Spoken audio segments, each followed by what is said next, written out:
हाय बच्चों, कैसे हो? आशा है आप सब लोग अच्छे ही होंगे। मेरे इस YouTube चैनल में आप सबका स्वागत है। आप सब लोग जान रहे हैं आप एग्ज़ाम के नज़दीक पहुंच गए हैं। अब बिना तैयारी से तो एग्ज़ाम पार करना मुश्किल है, इसलिए आप सब लोगों की तैयारी के लिए मैं भी आप लोगों के साथ हूं। आप लोग मेरे साथ बने रहिए, कंटिन्यू देखते रहिए और अपनी एग्ज़ाम को अच्छे अंकों से प्राप्त करके आगे बढ़िए। अगर आप लोग अच्छे से ध्यान दे करके पढ़ते हैं तो मैं आप लोगों को विश्वास दिलाता हूं कि आप सब लोग अच्छे मार्क्स लेकर के कक्षा 10वीं को उत्तीर्ण कर लेंगे और कक्षा 11वीं की तैयारी शुरू कर देंगे गर्मी महीने से ही। बैंकिंग वाला जो चैप्टर है जिसमें कि कराधान सेक्शन इस सत्र में आप लोगों के कोर्स से हटा दिया गया है, परंतु उसमें दो ऐसे इंपॉर्टेंट क्वेश्चन हैं जो कि दोनों में से अथवा में ही आते हैं ज़्यादातर, और उनको हम अच्छे से करेंगे और आप लोगों को अच्छे से उसमें कम से कम 5 से 6 मार्क्स मिल जाएंगे। ठीक है, तो चलिए चलते हैं, आप लोगों को ले चलता हूं मैं उस बैंकिंग के क्वेश्चनों पर। ध्यान से देखिए आप लोग बोर्ड पर, इसमें लिखा हुआ है, देखिए रेशमा ने पंजाब नेशनल बैंक में 200 रुपये प्रति माह की दर से। जब हम क्वेश्चन को पढ़ते हैं तो कहाँ कहाँ पे प्रेशर देना है उस चीज़ को देखिए, माने कि ध्यान देना है उस चीज़ को देखिए आप लोग। 200 रुपये प्रति माह की दर से समय देखिए यहाँ पर 5 वर्ष के लिए आवर्ती जमा। ये इंपॉर्टेंट है कि आप क्वेश्चन को कहाँ पे किस तरह से पकड़ेंगे। ठीक है, आवर्ती जमा खाता खोला जाता है और ब्याज की दर जो है वह 6% वार्षिक है। तो 5 वर्ष पश्चात हमको बैंक से कितनी धनराशि प्राप्त होगी ये जानना है। ठीक है, तो आप लोग जैसे ही यहाँ पर प्रश्न को पढ़ने के बाद आपको पता चल गया होगा कि ये आवर्ती जमा का है, तो हम चलिए सबसे पहले दिया है से शुरू करते हैं। क्या दिया है देखिए हमको, 200 रुपये प्रति माह। यहाँ पे ध्यान देना है कि प्रति माह है, तो 200 रुपये प्रति माह ये क्या हो गया हमारा मासिक जमा, जो कि हम लोग सूत्र में उपयोग करेंगे। ये हो गया मासिक जमा। मासिक जमा कितने समय के लिए होता है, यहाँ पर देखिए समय जो है वह कितना है 5 वर्ष, और दर होगा हमारा यहाँ पर देखिए 6% वार्षिक। अब यहाँ पर हमको जो सूत्र का उपयोग करना है, हमको जो तरीका दिया गया है क्या है, आवर्ती जमा के अंतर्गत है। मासिक जमा कर रहे हैं, इसका मतलब हर महीना जमा करना है, बार बार जमा करना है। तो आवर्ती जमा के लिए हम लोग सूत्र लिखेंगे। ब्याज का जो सूत्र होता है क्या होता है, मासिक जमा गुणित दर बटे 100 गुणित, आप लोग जो याद किए हुए रहते हैं, मूलधन गुणित दर गुणित समय बटे 100। तो यहाँ पर समय जो है परिवर्तित हो जाता है, चूंकि मासिक जमा होता है इसलिए हम लोग यहाँ पर माह और एक ब्रैकेट में लेंगे माह धन 1, और यहाँ पर देखिए दो तरीके से हम लोग यूज करते हैं। वर्ष को माह से 12 से भाग दे देते हैं तो ये बन जाता है हमारे लिए वर्ष में, और यहाँ पर बटे 2। समझ सकते हो कि इसको हम लोग दो चीज़ों का एवरेज औसत टाइप से निकालते हैं। ऐसा सूत्र को याद रखने का एक तरीका मैं बता रहा हूँ आप लोगों को। क्या है, मासिक जमा गुणित दर बटे 100 गुणित माह धन 1 बटे 12 गुणित 2। इसको डायरेक्ट 24 भी लिख सकते हैं, 12 गुणित 2 इसलिए लिखते हैं कि हम इसको थोड़ा सा समझा पाएँ। ठीक है, आगे देखिए यहाँ पर मासिक जमा कितना है भाई हमारा 200 रुपये है, देख लो। दर कितना है 6% है, यहाँ 6 ले लिए बटे 100 कर दिए। माह कितना है, यहाँ पर हम अभी माह नहीं निकाल पाए हैं। यहाँ पर देखो हमारा 5 वर्ष जो समय है इसको किस में चाहिए, आप मासिक जमा किए हैं इसलिए ये माह में चाहिए, और माह में आप लोग जान रहे हैं 5 वर्ष को 12 महीना में अगर हम गुणा कर देंगे तो ये 60 माह हमारा जमा करने का हो जाता है। यानी कि 200 रुपये हम 60 माह तक जमा करेंगे, तो जितना होगा मूलधन उसका भी कैलकुलेट करेंगे हम लोग कुछ देर बाद। यहाँ पर देखिए, तो यहाँ पर हो गया माह कितना हो गया, 60 माह हो गया, और इसको जान रहे हो माह में 60 धन 1 करेंगे तो सीधा 61 लिखिए आप लोगों को, ताकि कंफ्यूजन ना हो। ठीक है, और एक स्टेप भी बच जाएगा। माह को 60 लेते हो तो इसको 60 धन 1 डायरेक्ट 61 लिख सकते हैं। ठीक है, और इस तरह से यहाँ पर 12 गुणित 2 को भी लिख सकते हैं। आप लोग जान रहे हैं जब भी आप कटाने की बारी आता है तो मेरा ये सलाह है कि आप इसको सबसे पहले कटाइए। जो वर्ष था उतना ही मिलता है, देखिए 5 वर्ष था उतना ही मिलेगा। 12 एकम 12, 12 पंचे 60, इसका 5 हो गया। उसके बाद आप यहाँ पर देख रहे हो कि यहाँ 200 है, यहाँ 100 है। 100 का पहाड़ा भी याद आ जाता है हम लोगों को ऐसी स्थिति में। 100 एकम 100, 100 दूनी 200। ठीक है, या तो फिर खाली दोनों शून्य को भी आप काट के काम चला सकते थे। अब यहाँ पर देखिए नीचे में यहाँ पर हर में 2 है, इस 2 को भी काट सकते हैं, 2 एकम 2, और यहाँ पर दिख रहा है इसलिए इसको भी 2 एकम 2 काट लेंगे। ठीक है, अब बचता क्या है हमारे पास, देखिए यहाँ पर ब्याज के रूप में हमको मिलेगा। ठीक है, लेकिन हमने जमा कितना किया उस मूलधन को लेकर के हम क्या करेंगे, देखिए यहाँ पे पूछा गया है कि कितनी राशि प्राप्त होगी, यानी कि हमको मिश्र धन निकालना पड़ेगा। और मिश्र धन का सूत्र क्या होता है आप लोगों को पता है। यहाँ पर मैं डायरेक्ट मिश्र धन के सूत्र से ही स्टार्ट करता हूँ। मिश्र धन बराबर मूलधन धन ब्याज। यहाँ पर मूलधन की हमको गणना करना पड़ेगा, क्योंकि हमने कितने माह तक जमा किया है, 60 माह तक जमा किया है, और प्रत्येक महीना 200 जमा किया है। तो इस तरह से हमारा जो मूलधन की राशि होगी वह 200 गुणित 60 होगा। उसके बाद इसमें हम लोग ब्याज को जोड़ेंगे। अगर किसी प्रकार का प्रॉब्लम हो तो आप कमेंट्स बॉक्स में लिखिए। आपको अगर एक बार में समझ में नहीं आता है तो आप दोबारा इस वीडियो को तुरंत देख लो, आपको गारंटी है कि समझ में आएगा, लेकिन आपको पूर्ण मनोयोग के साथ समझना है। तो यहाँ पर देखिए अगर 200 से हम 60 का गुणा करेंगे तो देखो 30 दिख रहा है, तो इस तरह से 30 कर सकते हैं, और 6 दूनी 12, यानी कि सीधा सीधा 12,000 रुपये हमने जमा किया। कितने, 5 वर्ष में। ब्याज क्या मिल रहा है, यानी कि टोटल हमको मिल रहा है, हम लोगों को बैंक के द्वारा हमको दिया जाएगा। तो इस तरह से आप देख रहे हैं कि बहुत ही सरल प्रश्न है, लेकिन बहुत ही इंपॉर्टेंट प्रश्न है। आपको अगर एग्जाम पास करना है, 5 नंबर पाना है कम से कम, तो इस प्रश्न की अच्छे से अभ्यास कर लीजिए। इस तरह से आपको प्रश्नावली में बहुत सारे प्रश्न मिलेंगे। ठीक है, तो मैं कोशिश करता हूं आप लोगों को कि जो बहुत इंपॉर्टेंट क्वेश्चन है, जो आप लोगों को पढ़ने से लगभग एग्जाम में ऐसे प्रश्न आएंगे ही आएंगे। भले इसमें जैसे 200 के जगह 150 आ जाएगा, मान लिया 5 वर्ष के जगह पे 3 वर्ष आ जाएगा, या 6% के जगह 5% आ जाएगा। इस तरह से डिफरेंस प्रश्न आएंगे, लेकिन तरीका तो यही होगा। आप पूरा स्टेप टू स्टेप ध्यान से रखिए, वैसे ही हल कीजिए, वैसा ही हल होगा। पूरा कोई भी प्रश्न हो, ये आवर्ती जमा से संबंधित, आपको ये ऐसा ही हल करना है। ठीक है, तो हम लोग अब चलते हैं नेक्स्ट क्वेश्चन की ओर। तो बच्चों हम लोग नेक्स्ट क्वेश्चन पे चलते हैं। ध्यान से देखो इस क्वेश्चन को। ये क्वेश्चन आता है अथवा वो क्वेश्चन आता है, आवर्ती जमा आएगा या सावधि जमा अथवा में रहता है।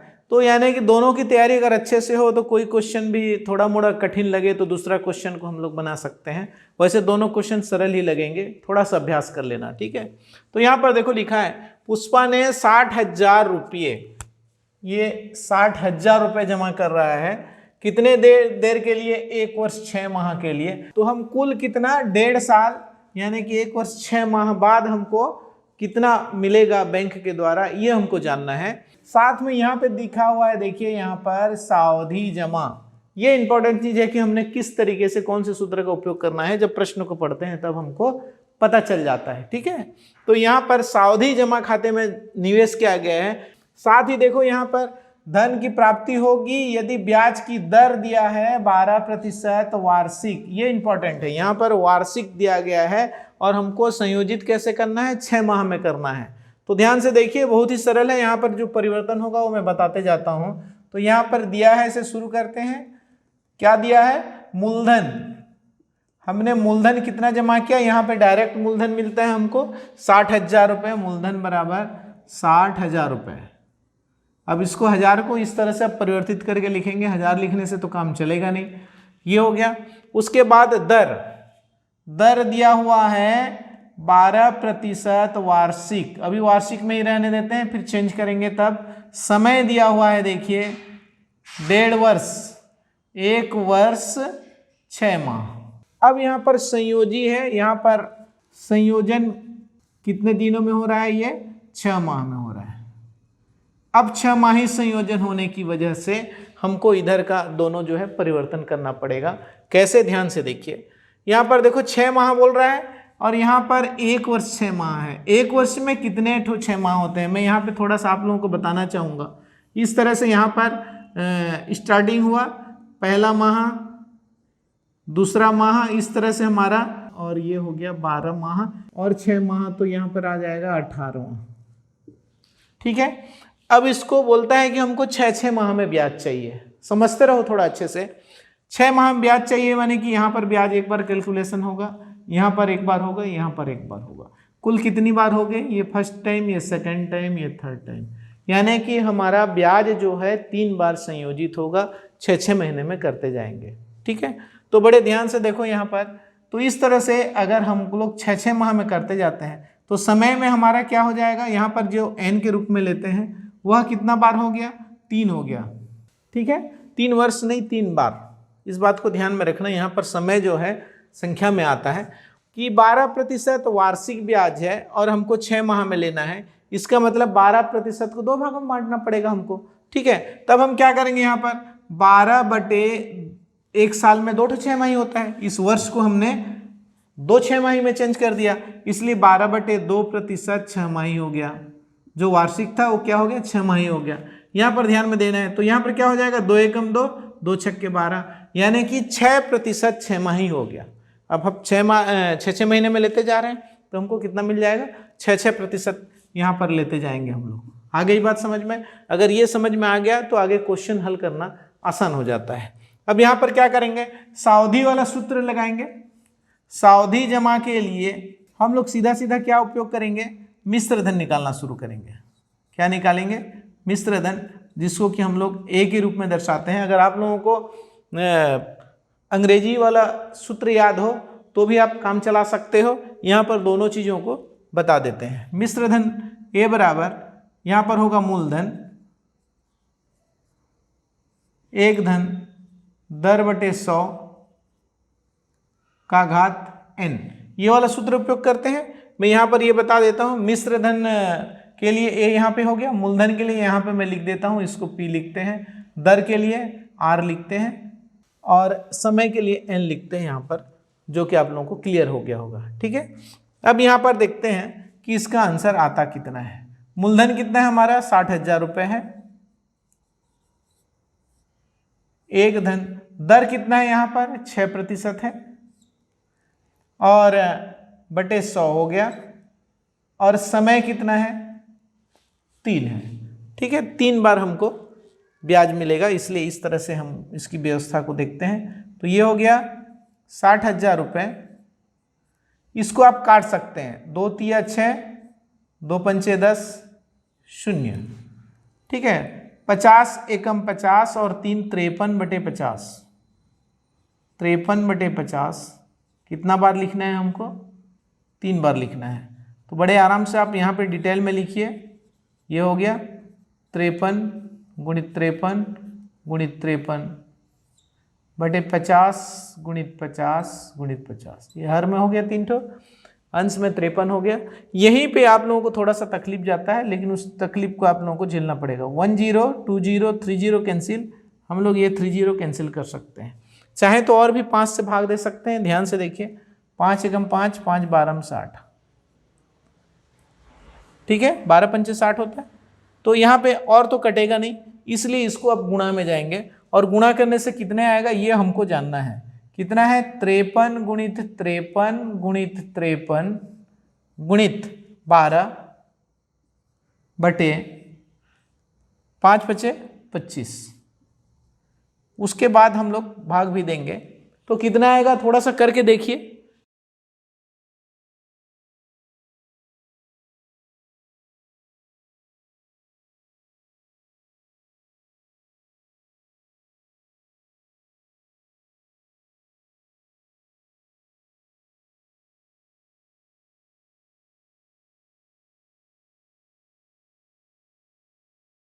तो देखिए इसका आंसर आ रहा है 71,460।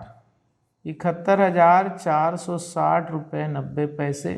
परिपक्वता पर हमको ये धनराशि प्राप्त होगी। अब आप लोग अपने से गुणा भाग करके कर सकते हैं, कैलकुलेटर का अलाउ नहीं रहता है। यहीं पे आप लोगों का थोड़ा सा प्रॉब्लम आता है। इसका भी एक अच्छा सॉल्यूशन बता देता हूँ। बाय द वे, किसी को नहीं आता है तो यहाँ तक तो पहुँच ही सकते हो। यहाँ से जो है आधे मार्क्स लगभग आपके कट जाएंगे, आधे से 1 भी काटा जा सकता है यहाँ पर। तो आप उस मार्क्स को डिलीट कर दीजिए अगर इस क्वेश्चन को लेते हैं और इस तरह से कठिनाई अगर महसूस करते हैं तो। इससे भी ज़्यादा बेटर वो होता है कि आवर्ती जमा का क्वेश्चन आप लोग कीजिए, 100% मार्क्स स्टेप टू स्टेप मिलता है, बहुत अच्छे से कीजिए। आप सब लोगों ने बहुत अच्छे से देखा, समझा, मुझको आशा है कि आप सब लोगों को अच्छे से समझ में भी आया होगा।